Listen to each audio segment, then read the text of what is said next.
What's up, you guys? Welcome back to my channel. I'm super excited. Today I am doing the Do I Have That Book challenge, and I am ready, I think.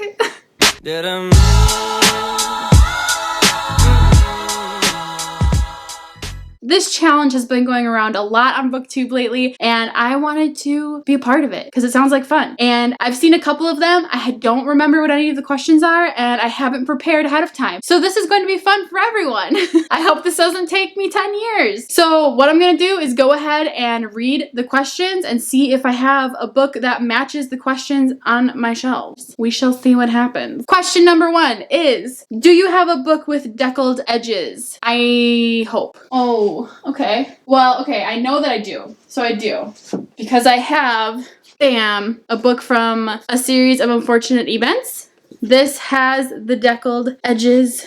You can see them in all their deckled glory. I kind of want to find another one though, because this is like an obvious answer. I know that I have more. I'm sure of it. Not a lot of books do deckled edges, huh? Oh, I found another one. The Secret Life of Holly Chase has deckled edges. Look at that. I didn't know that because I listened to the audiobook. Ooh, the Nightmares books by Jason Segel and Kristen Miller. These also have deckled edges. That's plenty for that. I'm proud of myself. I for sure thought that I would only find the series of unfortunate events, but I found more. Number 2 says, do you have a book with 3 or more people on the cover? Probably. Sure I do. Dang it. That's 2. Oh, okay. I found one. Has 3 people on the cover. I love this series. I have a lot of books with 2 people on them. The movie series of The Help, which has 4 people. Another series of unfortunate events book with 3 people on the cover. Let's see if I can just use series of unfortunate events for every answer for this whole challenge. That's the real challenge. I have a When the Sky Fell on Splendor with like 6 outlines of people right there. Let's go ahead and go to number 3. Do you have a book based on another fictional story? Oh, no. Well, okay. Okay. Glad I didn't get rid of you. Spinning Silver is supposed to be a sort of Rumpelstiltskin reimagining, retelling sort of thing. Didn't love this one. Very big, much fantasy. Another really obvious answer is Court of Thorns and Roses. It was apparently supposed to be like a Beauty and the Beast retelling, but it's really not. Like, it's just not. I don't think I have any more because like usually books based on another fictional book would be fantasies, and I don't have a lot of fantasy on my shelf because I don't read a lot of fantasy. So I don't think I have any other ones. So I feel less good about that. I mean, could I do like The Cursed Child? Does that count? Because it's not Harry Potter, but no, I don't think that counts. Does that count? I don't think it counts. Number 4 is, do you have a book with a title 10 letters long? I'm sure I do. Does it have to be exactly 10 letters? It does. Okay, challenge accepted. 11. No. 3, 4, 5, 6, 7, 8, 9, 10, 11. 10, 11. This is hard. I found one. Attachments by Rainbow Rowell is 10 letters long, right? Let's count again just in case. 1, 2, 3, 4, 5, 6, 7, 8, 9, 10, 11? Wait. 1, 2, 3, 4, 5, 6, 7, 8, 9, 10, 11. Never mind. Guys, this is hard. 1, 2, 3, 4. Okay, I'm double counting this before I try again. 8, 9, 10. Dreamology by Lucy Keating is 10 letters long. Finally, this one took forever. I love the aesthetics of this book. It's so pretty and dreamy. And then look at the back. Ooh. Ah. The next question is, do you have a book with a title that starts and ends with the same letter? I feel like S is a good idea. Well, what if it has a T? Like, what if it's the blank? I suppose technically the is part of the title, so I have to have it end with a T. Oh, that's hard. That took so long. Okay, I found some. Yay, I did find a T one. I found The A-List, which begins and ends with a T. Sorry, it's so darn bright. There's that one. I also got Dreamland by Sarah Dessen. This is my favorite Sarah Dessen book of all time. This starts and ends with a D. And then I got Elsewhere. Starts and ends with an E. That was an impressive one, you have to admit. And then my favorite one that I found is My Best Friend's Exorcism. Starts and ends with an M. This is a great one to read in October. The next question is, do you have a mass market paperback? What is technically a mass market paperback? There's so many things that I don't know as like a reader that I feel like I should know. I definitely have heard of mass market paperback. When I hear that, I think of maybe like Stephen King, and aren't they kind of smaller and thick and they have really small writing? Mass market paperback books, or MMPBs, are printed for large audiences cheaply. This means that they are smaller, usually 4 inches wide by 7 inches tall, and the text is in a smaller font. These smaller sized books are often called pocketbooks, and they do fit easily into a purse or pocket.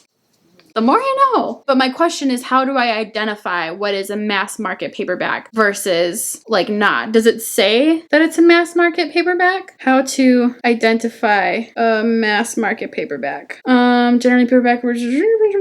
So I can't figure out if there's an easy way to identify if a book is a mass market paperback. I think I might have one. I'm pretty sure that I don't have many. If I even did have one. I think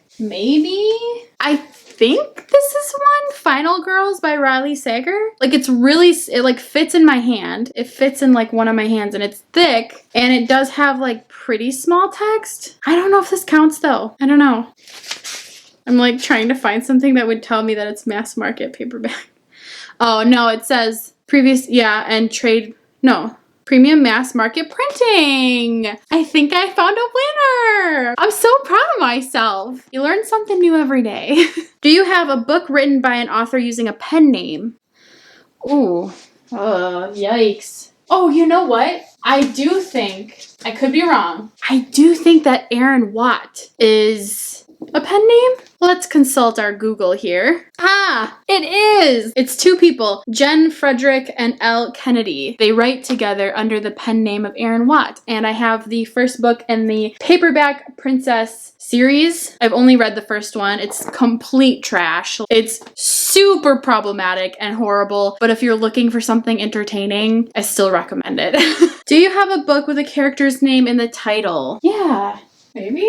Oh, okay, that's so easy. I feel like that's too easy. I found a lot. I don't know if I'm playing the game correctly because I'm just taking everything off my shelf that aligns with the question. I found the pictures of Hollis Woods. I found The 7 Husbands of Evelyn Hugo. Circe, Always and Forever, Laura Jean. The Afterlife of Holly Chase. Juniper Berry. Eleanor and Park. Amina's Voice. Stargirl. Sugar. Her name is really Mercy, but they call her Sugar. Sadie. And I'm just stretching here because I want to, but there's a character in this book named Luna, and the title is The Girl Who Drank the Moon, and Luna is another name for the moon. So I'm counting it because it's my game. Ooh, that was a good one. I found a lot. Oh, Eliza and Her Monsters. There's so many. That one was so fun. Do you have a book with 2 maps in it? Again, this becomes problematic for me as a non-fantasy reader. I don't have a lot of books with maps in them. Let's take a peek. I mean, does it have to be 2 different maps? Because I have Children of Blood and Bone that has a map over here and has a map over here, but I think they're the same map, so I don't know if that counts. Why would books have 2 different maps? Like, are they really going that far? Ooh, more deckled edges. Yikes. I just don't think I'm gonna have a book for this one because I don't read a lot of fantasy, and if I ever got to the point of reading a fantasy book that needed 2 maps, I wouldn't even know who I was anymore because that just sounds like something I would not invest my time into. I'm so lame. Okay, the next question is, do you have a book that was turned into a TV show? Are you kidding me? Of course. Actually, specifically TV shows are a lot harder because there's a lot of ones that turn into movies, but TV shows are a different thing. Well, obviously, Big Little Lies by Leanne Moriarty. This one, awesome TV show, she would say if she's watched it, which she has not yet. I'm sure it's awesome. I do want to watch it. Sharp Objects by Gillian Flynn, another TV show that I would really like to watch. You, by Carolyn Kempness. This one I actually have watched and I liked it. I think that's all for TV shows. The rest are movies. A lot of movies. The next question says, do you have a book written by someone who was originally famous for something else, like a celebrity, athlete, politician, TV personality? I actually don't know. I really don't have a lot of options for this one. I don't have any that are by like celebrities. I have this book here. This is called The Meaning of Marriage by Timothy Keller. Timothy Keller is a pretty well-known pastor. So not a celebrity, but he's well known for being a pastor and then wrote a bunch of books. So I'm counting it. Question number 12 is, do you have a book with a clock on the cover? Oh, I bet it's this one. I bet that Afterlife of Polly Chase has one. Moment of truth. Wow, it doesn't. It really doesn't. I don't know why I thought it would. I mean, because she's like stuck in time and there's like ghosts of Christmas past, present, and future, but there's really not. Okay, well, showed me a clock. Ooh, that's gonna be hard. What about the night circus? Yes! Woo-hoo-hoo-hoo-hoo! The night circus has a clock on it. I almost didn't see it. It's like in the middle. It's right in there. The clock was a big deal in the night circus, so makes sense that it was on the cover. I wonder if there's any other ones though. Dang, that was a hard one. That's the only one I could find with a clock on it. Number 13 says, do you have a poetry book? I do. I just got one. I have Depression and Other Magic Tricks. This is by Sabrina Benaim, and I haven't read it yet, but I'm excited to. The cover's really cool. Sorry for the glare. I'm excited to read this one. I used to have Princess Saves Herself in this one, but I just didn't really like it that much, so I got rid of it. Do you have a book with an award stamp on it? Yes. The Girl Who Drank the Moon. I love this book. I need to reread this book. This one has a nice little award stamp on it because it's so darn good and you should read it. I know I have others too, but I don't feel like looking for them. Do you have a book written by an author with the same initials as you? Probably not. Unfortunately, my first name starts with a Z, so chances are real slim. I'm positive I do not, so I'm not even gonna try and look. The closest thing I have is Zoe Stage, but it's spelled Z-O-J-E, so it's not even spelled the same. I could totally even be pronouncing it wrong, but that's literally the closest I have. Do you have a book of short stories? Yes. Boom! I have Toil and Trouble, 15 Tales of Women and Witchcraft. This is like an anthology of witchy stories, and I read it last like Halloween time, October, and it's pretty good. I'm not a huge fan of anthologies, but this one was pretty entertaining. There's some really solid ones in there. Do you have a book that is between 500 and 510 pages long? Dang it! Oh, frick, I don't know, man. Maybe Illuminate? This is gonna be like 600 pages. Oh yeah, 570. Maybe A Court of Wings and Ruin? No, that's like 700 pages. 600 pages. Big Little Lies, 455. I don't know if I do. Dang. Children of Blood and Bone was so close, but it's like 520. It's just over. No! Wondersmith was so close too, 520. I don't think I have one with 500 to 510. Do you have a book that was turned into a movie? Yeah. Or we've got Harry Potter, we've got To All the Boys I Loved Before, we've got Hunger Games, we've got The Help, we've got Ready Player One, The Woman in the Window by A.J. Finn, that's coming out soon, I'm so excited. We have Everything. We have a lot of those. Do you have a graphic novel? Oh, I have so many graphic novels. Okay, here are some of my favorite graphic novels that I have. I love graphic novels. This one, Summer. Catboy. I love this one so much. Ghosts, another amazing one. Awkward, another great middle grade graphic novel. I love this one. And I have the graphic novel for Coraline, and I love this one. I read it every year around Halloween. It's one of my faves. So, so good. And the last question is, do you have a book written by 2 or more authors? I totally do. Like I said before, The Paper Princess, that is by 2 different authors using a pen name. I also have Illuminate by Jay Kristoff and Amy Kaufman. And we have, again, the Nightmare series by Jason Segel and Kristen Miller. And I think that's all I have for those ones, actually. There's definitely could possibly be more. There definitely possibly could be more on my shelf that I'm just not aware of, but those are the 2 that I definitely think of immediately when I think of 2 or more authors. So those are all the books for the challenge. That was a lot of fun. And I'm already dreading putting back together my bookshelves.